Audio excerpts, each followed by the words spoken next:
Good morning. Good morning. Thank you to the court for allowing me a few minutes to speak. It's been a long road.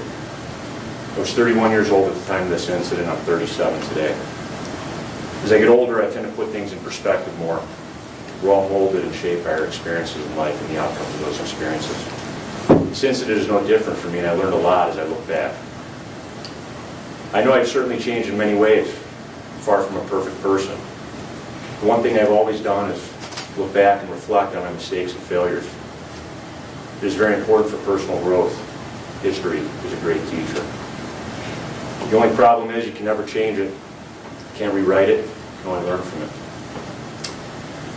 It feels like we've been polarized to feel that people on both sides of this topic are either all good or all bad. But the truth is more nuanced than that. The procedure leading up to this moment has exposed me to what defendants are really up against once they're accused in the system. This case was investigated by numerous outside agencies. With the media attention the case got, it certainly should have been. After all, investigations are a search for the truth. I want the public to know what really happened to get us to this point. From day one, I cooperated fully with my own department investigation, Cuyahoga County Sheriff's Office Use of Force Investigation Team, and the FBI. I was repeatedly interviewed by numerous investigators in 2017. I never downplayed my actions. These investigations were reviewed by my local department, county sheriff's deputies, federal agents, local prosecutors, county prosecutors, and federal prosecutors. At the conclusion, I was never charged by the city, the state, or the federal government. 2 years after this incident, in 2019, the special prosecutor filed charges after negotiating a salary of $250 an hour. Pre-trial stretched on for another 3 years before trial. During the trial, I was disappointed that the jury didn't get to hear about the findings of those investigations or to hear from a single investigator. I was also disappointed about how known falsehoods were allowed to be presented like the truth. One of the most shocking examples was a prosecution witness called who testified that I was celebrating in the aftermath of this arrest. He testified that I was high-fiving, fist-bumping, and dapping it up with other officers. There was 5 police cars on East 228th Street that day, all with their dash cameras on and rolling. They all had overlapping fields of view. I can be seen in front of one of those cameras the entire time I was on scene until I was transported to the hospital. Nothing remotely close to what the witness described happened with me or any other officer on the scene. They knew this and put the witness on the stand anyway. This was a use of force encounter that divided a community. It is something I've replayed in my head for the better half of a decade. This is not something I've ever celebrated. I take full responsibility that there was a failure on my behalf to get Mr. Hubbard in custody quickly. The incident was prolonged when I was shot with a taser. During the deployment, I broke my hand, ruptured tendons, and injured my shoulder. When most people see a violent encounter like this, they usually ask, are officers allowed to punch people? And if so, under what circumstances are they allowed to do it?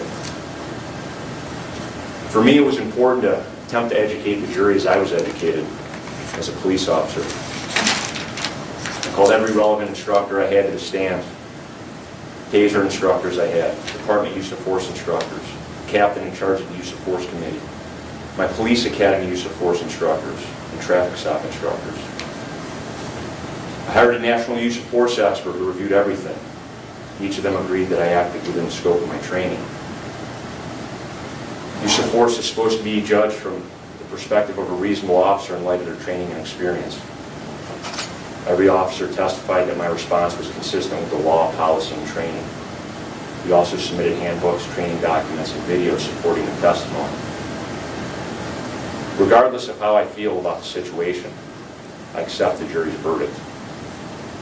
However, it's become clear that there's a disconnect between how officers are taught to react and how the public expects officers to react.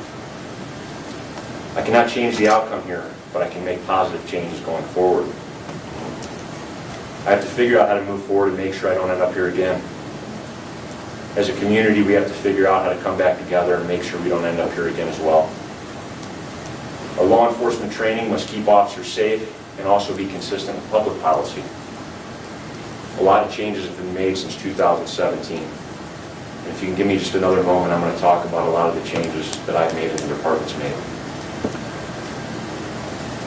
During the aftermath of this incident, the department started looking at alternative use of force training that does not rely on striking.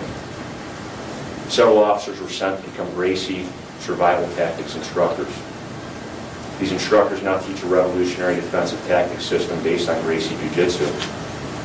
These tactics are more effective at subject control. Instead of pain compliance through strikes, kicks, tasers, etc., it utilizes mechanical control holds and body positioning. I think the leadership of my department would attest that I've championed these efforts. Early data from one department utilizing this program regularly shows a 48% decrease in officer injuries and a 53% decrease in suspect injuries based on employment of Brazilian Jiu-Jitsu in their patrol division. The department found that physical confrontations with suspects were 200% more likely to be injured by an officer that did not have the same training. They also reported a decrease in taser usage and workers' comp claims by $70,000 per year, which was significantly less than the cost of the program. I'm proud to share this is now part of our Euclid Police Department's annual defensive tactics training program. Previously, I had 4 hours of training every 3 years.